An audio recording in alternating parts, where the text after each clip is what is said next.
Hey guys, it's Andrew here. I was talking earlier this week about with a client on a coaching call about the power of referrals, and we all understand, or certainly we should all understand, the importance of referrals, but they can take time in getting them up and running from our clients. You know, we've got to use the EAR principle, the earn, ask, and reward steps to able us to do that.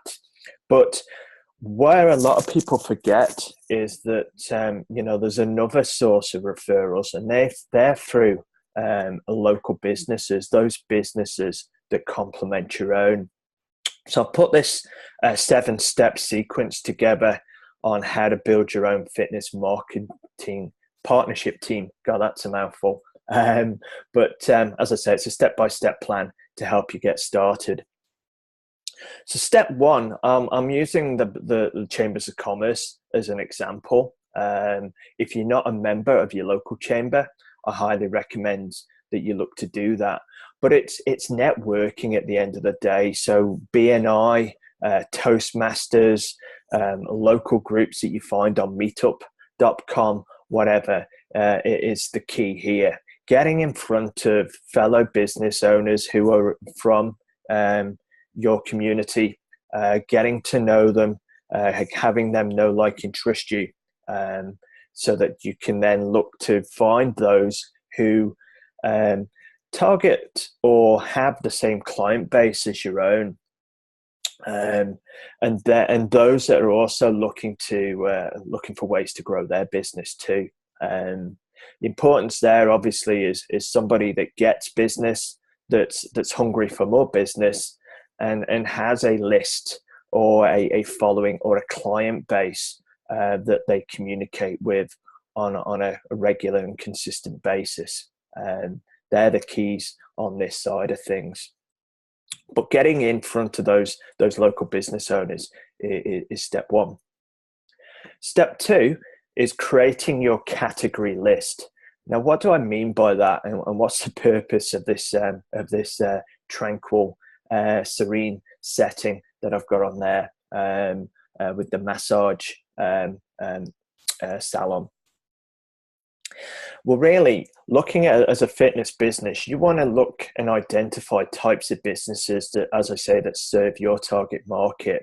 So an example of that, and the reason for the photo, is like massage salons, chiropractors, day spas, beauty salons, even the likes of cosmetic surgeons in your area, nutrition stores, sports equipment stores, but even businesses that you may not feel or are directly linked to health and wellness, like a dry cleaner, a financial planner, an accountant, maybe a preschool or childcare provider, but then an estate agent, but also things like doctors, dentists, and so on.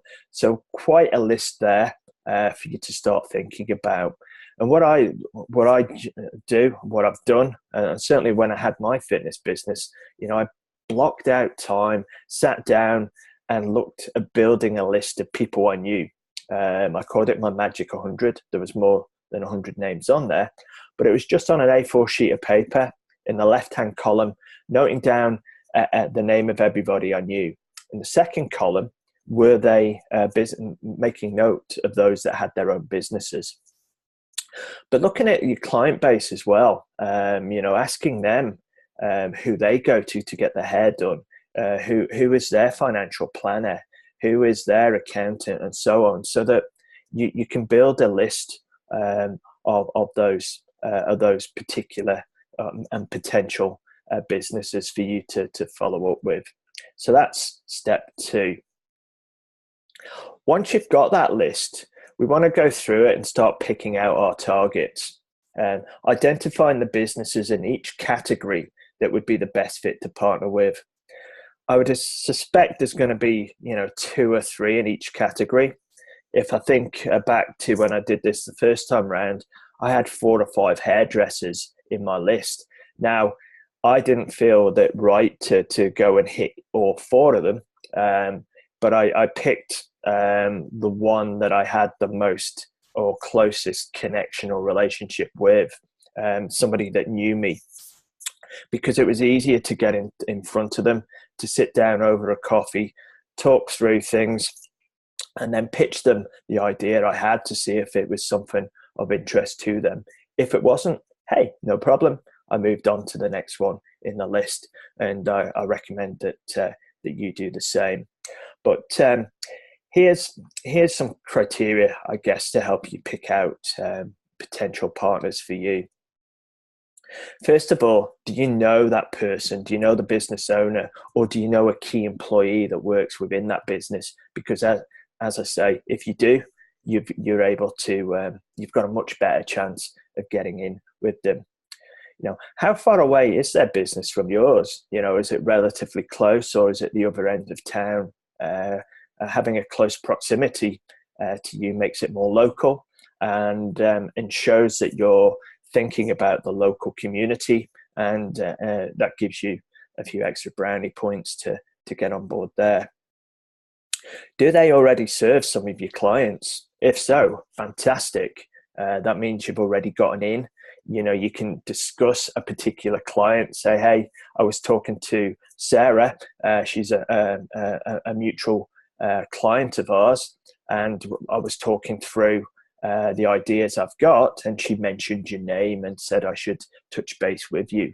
And the reason for that is blah, blah, blah. You could look at doing some form of advertising on Facebook or on Google, which can open up new ideas to bring in additional businesses to work with as well. That's more of a long-term play. Perhaps not something I would look at initially. I would look at through businesses you have a connection with, either directly or indirectly through people you know. But also look to see if they have a website. What does the website look like? Does it look professional, or does it look a bit of a hodgepodge of things put together? The more professional and business savvy they appear, then there's a better chance that we're going to have a good relationship with them. Remember, any joint venture, any strategic alliance is both parties working together for a common goal. So you don't want to be doing all the work, and you want to be, it's like finding a new member of staff. You want to hire slowly, so you want to find that good fit rather than a scattergun approach, throwing a lot of stuff at the wall, hoping something will stick. Also looking to see that the advertising in the community, are you aware of any newspaper ads they do? Do you see their name on Facebook? Again, you can do a search. Are they on the radio with it being local? Or do you get flyers or direct mail pieces pop through your letterbox? Because if you do, that's great. That shows that they are serious and active with their marketing. So they're more open to listening to any opportunities and any suggestions you've got to make to partner up. So some key bits there, but pick your targets wisely. Step 4 is making contact. Now, you need to initiate the process by scheduling a meeting with the business owner. So if you know an employee of that business, we want to find out the owner's name and look for an introduction or a way that we can get in front of that business owner, because at the end of the day, they're the decision maker. If you have a personal relationship with the owner, brilliant. Reach out to them immediately. Look to get them away at a convenient time from their business so that the focus is on the conversation in hand. I made the mistake in the early days with a hairdresser that we had the meeting in their salon, and they were constantly getting distracted by what was going on in the salon. If somebody was not doing something, or there was a commotion, or somebody interrupted the meeting to ask where such and such was, or whatever. So ideally, if we can get it in somewhere like a coffee shop or somewhere away from their place of business, it just helps, I feel, make the meeting much more productive. If you don't have a personal relationship with the business owner, look to work that through, as I say, with your clients or your personal network to find someone that does have a relationship. And that way, that person perhaps might be able to introduce you. You know, it's a referral in that sense, and we know how well referrals work. As a last resort, and you've highlighted that this is a business that you want to do business with. You could initiate contact with them, perhaps with a letter, followed up for a phone call, or maybe even popping in. But I would go the formal approach by letter, phone call, and then meeting. Talking and meetings, that's step 5. And I think it all starts with you giving. You know, we have to give value first. You know, people are going to be wondering, what's in it for me? And if you're coming across as needy and you're coming across as the only reason you're doing this for is to generate clients for yourself, well, unfortunately, we're not going to get anywhere. So we need to give to get. Be the go-giver instead of the go-getter. Explain to the business owner what you can do for them. You know, tell them that you'd like to begin referring your clients and your personal network to them, and you know, what would they need?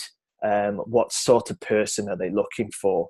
It's like Nikki and I do in coaching. It's asking questions to help you engage in conversation, help you think about your business. And it's the same with this. If we get them talking about their business, the challenges they have, and the opportunities that they're looking for, then that can help us think about who we can direct to them. And by giving first, by the laws of reciprocation, they're more open then to looking at what they can do for you. But here's some ideas to get started. Things that have worked well for me in the past: having them give me gift cards that I could hand out as gifts, as offers to my client base. I've featured them in my newsletter. I used to have a newsletter that went out to clients every month. I've featured them in emails as well that went out to my client base as well. Lead boxes, old school, but they still work, where people pop in their details into the box and you follow up with them. You can have them placed in a number of businesses. Maybe you're prepared to offer a discount or a free trial for their clients or their employees or their customers to come and try you out, and vice versa. How about create your community best businesses network? I've seen this done where you'll have a little trifo brochure that goes through the mail with a list of businesses for the homeowner to be aware of. And I did something similar many moons ago, where with a local estate agent, where somebody coming into their home, they bought a new house from the agent. They got a welcome pack from that agent, and in that welcome pack was the best businesses network, where it would have the electrician to go to, the plumber, the local takeaway, and the local personal trainer. I wonder who that might have been. But that sort of thing can work well. Seminars or workshops, of course, you know, having putting it on for their staff or for their customers or clients, and or inviting them to one of your workshops and offering a special early bird deal or a reduced offer or discount for that side of things. There are ideas of things that you could perhaps pitch to them, but the sky's the limit, and it's really, as I say, listening to what they want and being able to deliver on that want, and you'll get out of that what you want from that as well. Next up, step 6 is getting started. There's always going to be all sorts of things you can do with a strategic alliance partner, but please Don't try and do everything at once. Don't be that scattergun.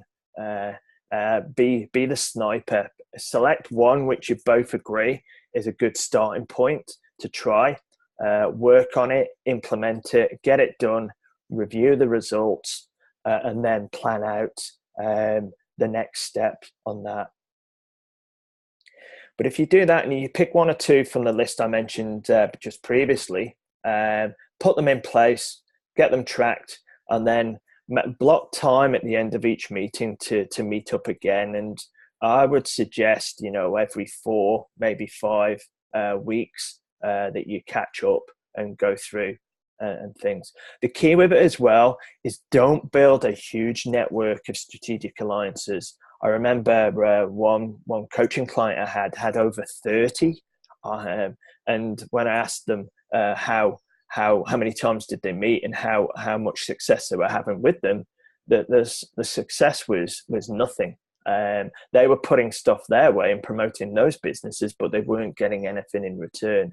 And again, that didn't surprise me because there was no real relationship.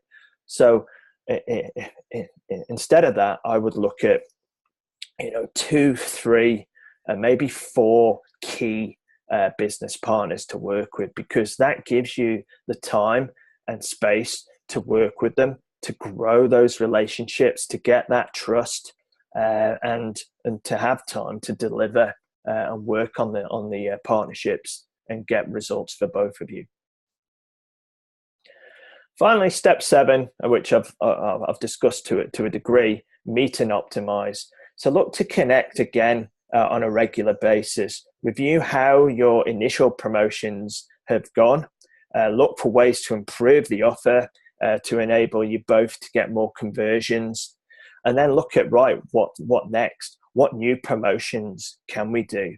And then it's a simple case of keep testing and tweaking until you hit winners that reward both of you. And it'll win for you, your clients, and of course, that fellow business owner. So that's it. That's a 7-step formula to hopefully get you rolling with creating your own fitness marketing. I can never say that. So creating your own fitness marketing partnership team. But as always, the real key is taking action. So have a look, go through this again if need be. I'm going to put some notes into the group as well. So you've got some written format so you can review them in conjunction with this. But let us know what you think below. Can you do this? Are you going to do this? And let's see what happens. All right. Speak to you again soon, guys. Take care. Bye for now.